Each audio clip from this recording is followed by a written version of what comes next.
Good morning mga kaibigan. Luzon, Visayas, Mindanao. Magandang umaga muli sa inyo mga kaibigan. Nandito tayo sa reclamation. Huwag niyong kakalimutan, ibahagi sa atin mga taga-subaybay dito sa ginagawang reclamation sa Manila Bay. Kung hindi pa kayo nakapag-subscribe sa aking YouTube channel, mag-subscribe na kayo upang updated kayo sa atin pag-update dito sa ginagawang reclamation sa Manila Bay mga kaibigan.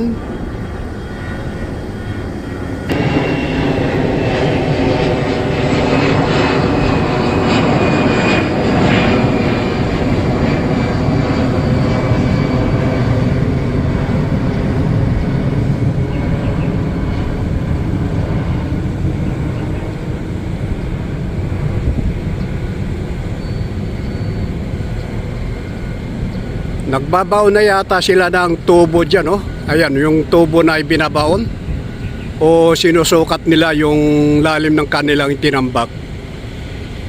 Ayan, yung tubo na nakalutang na yung mga kaibigan, siyang ginagamit nila ng pagbubuga ng buhangin.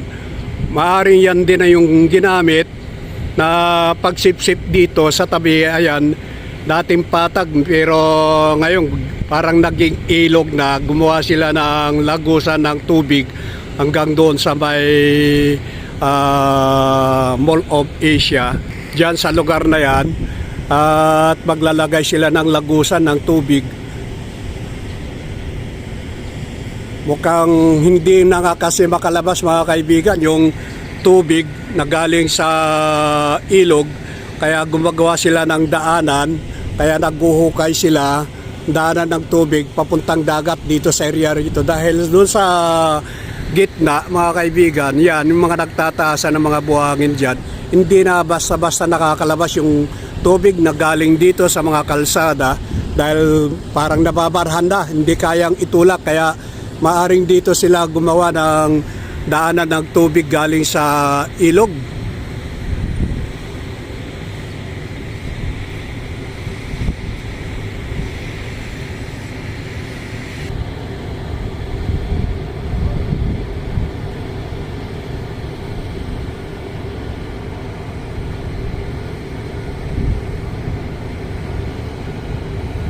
Parang naging ilog na itong lugar dito sa tabi. Ito yung birds na nagbubuga ng buhangin.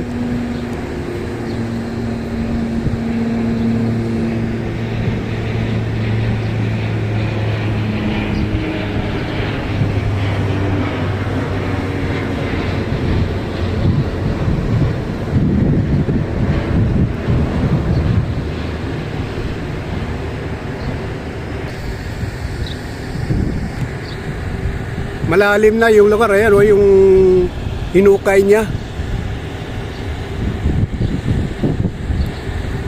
Gumagawa ng creek dito sa lugar dito mga kaibigan. Ayan yung tubig, oh. Kaya lang di natin makuha ng gusto. Ayan, dire-diretso na yung parang naging ilog yung lugar dito. Dati patag yung area rito sa tabi. Ngayon hinukay ulit. Gumawa ng daanan ng tubig yung lugar dito. Kaya lang taas na mga kaibigan, no? Taas na ng tambak dito yung hinukay niya lugar dito. Ayan.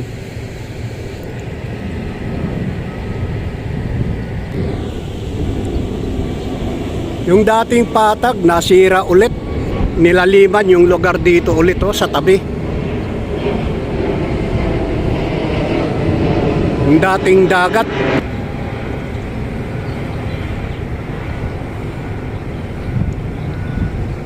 hindi na ulit na patag, eh. Hinukay na ulit mga kaibigan yung area rito na dating patag to, eh. Pero hinukay.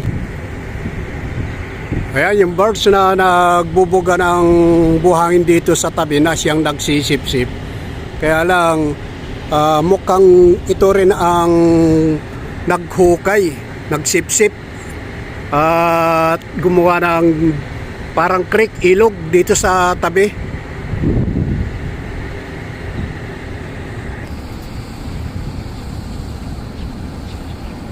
Ayan o, nasira ulit yung dating patag to mga kaibigan, pero hinukay ulit.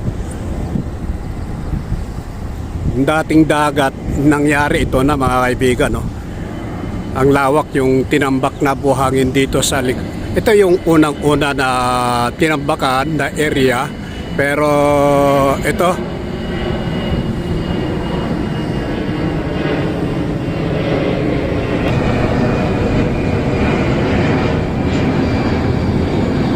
ayan o, yung mga tubo. Yung mga tubo na ginagamit na pagsipsip sa ilalim ng dagat.